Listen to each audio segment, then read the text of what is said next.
I think as a society, we care too much about what the next person thinks. And of course we can do that. Like, it's healthy for us to know the morality of life and know the morality of being a good person.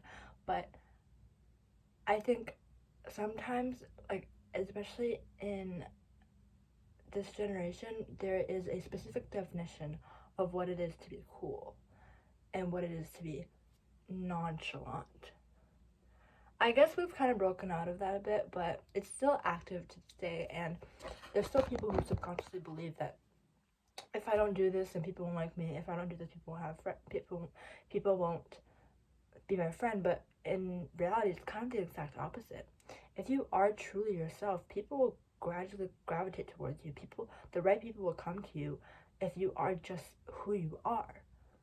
If you spend your whole life conforming yourself to a specific societal standard, to a specific way of being that people you think are cool will like find you cool too, which I find really weird. I don't know. It's just like, why would you want to mold yourself into someone that you are not? Why would you want to mold yourself into someone? You will eventually break out. You will eventually have to break out. So what's the point of doing something you don't want to do? Because you will eventually take over. You will eventually be like, I don't want to do this anymore. I'm not having fun. I'm depressed. I'm constantly on the edge thinking about what other people think of me. And I don't know, it's not a healthy way of living. It's not a successful way of living, so to say. Like, of course there's no definite successful way of living, but I think one thing to truly have a happy life, to truly love yourself, is to be yourself unconditionally and love yourself unconditionally and be who you are with no remorse. I don't know if that's the right word, but you kind of get the gist of what I'm saying. Like if you spend your whole life caring about what other people think of you, if you spend your whole life just, oh, if I don't do this, then I won't have friends, then what is the point, really? What is the point? Isn't life to experience? Isn't life to experience and love fully? If you don't love yourself, then you won't love anyone else. Like, you conform yourself into a specific box and be like, if I don't do this, then no one will love me. But it is genuinely the exact opposite. It's genuinely, I am gonna do what I love, and maybe people will come to me, but it's okay if they don't, because I love myself and I love who I am. And that's all you need. You just need to love yourself. You can't expect a relationship to happen, and you can't expect a romantic love or platonic love to come towards you if you can't do that for yourself. You first have to treat yourself like a best friend, or treat yourself like a lover before anyone else can. And of course there are people out there who are severely depressed and who hate themselves, who are still in relationships, but they never, I mean, they can work out, but they don't usually do, because the person is so codependent on the other, or they're both codependent on each other. And once someone actually finds themselves and find their individuality, they realize, oh, my partner is like so dependent on me, and I used to be so dependent on them, and it's not healthy at all. I want to get out. Which sometimes happens, but sometimes it won't. Maybe you guys both find it together, both find yourselves together, but still, there is just so much importance to loving yourself first. There is so much importance to always putting yourself first, and there's nothing selfish about that. There's nothing selfish about trying your best for yourself and for the benefit of yourself. If you have friends who will shame you for putting yourself first, for calling you selfish, for caring about yourself, for saying, oh, I am not comfortable with this, but if you are, then I'm not gonna participate, for example. And if they shame you for that, if they indirectly are like, you're weird for that, or you don't care about us, blah blah blah blah, that is not a good friend. Because you should treat yourself like the way you would treat your best friend. You should treat your best friend the way you would treat yourself. And those two things go hand in hand. I don't think you can have one without the other. Unless, but there are still people out there who know how to be a good person, but somehow when it comes to themselves, they're different. And I used to be like that. I feel like I still am like that.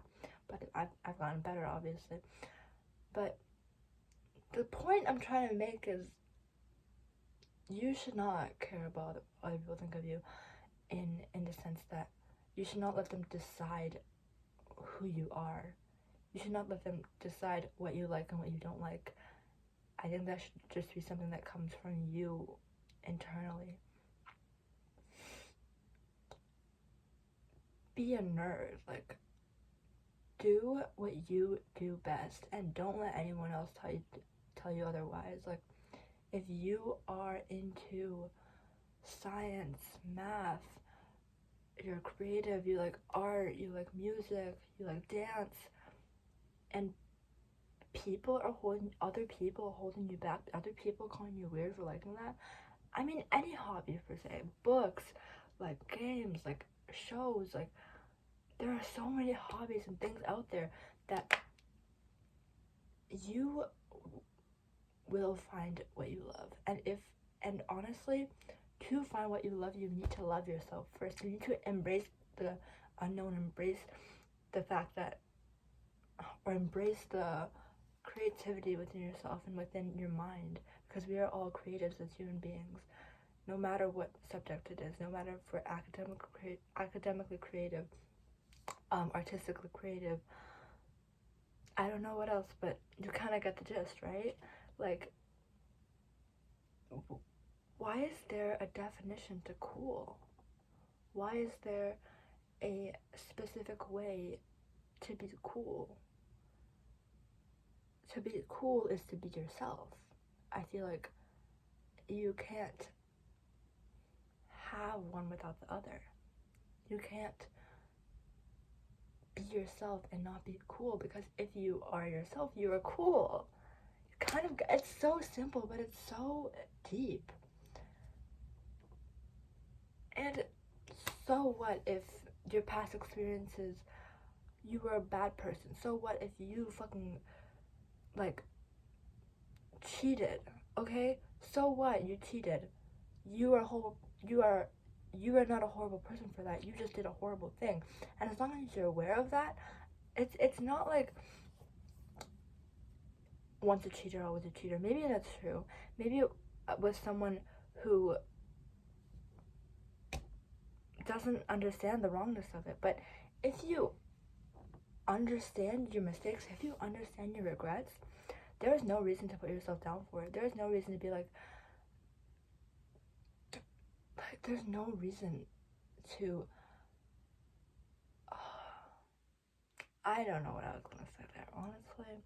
But what I'm trying to say is, like, I don't believe in reputation. Like, reputation is the stupidest thing ever. Why is there people out there, why do you care so much about what people think of you for your past regrets or your past mistakes or your past situations, things that you did wrong? As long as you yourself understand the morality and the wrongness of what you did, then I think all you can do is get better. All you can do is move forward, because there really is nothing else to do. Even with the small things too. Maybe one day you were late to something. And maybe you were always late before, and you're like, fuck, like, I'm always late. Like, I'm always late because I used to always be late. But no, like, okay, you were late this one day. Maybe it opened up a bad habit, but I don't think it defines who you are. I don't think because you were late to this one thing, that means that you are forever a late person because you always used to be like this.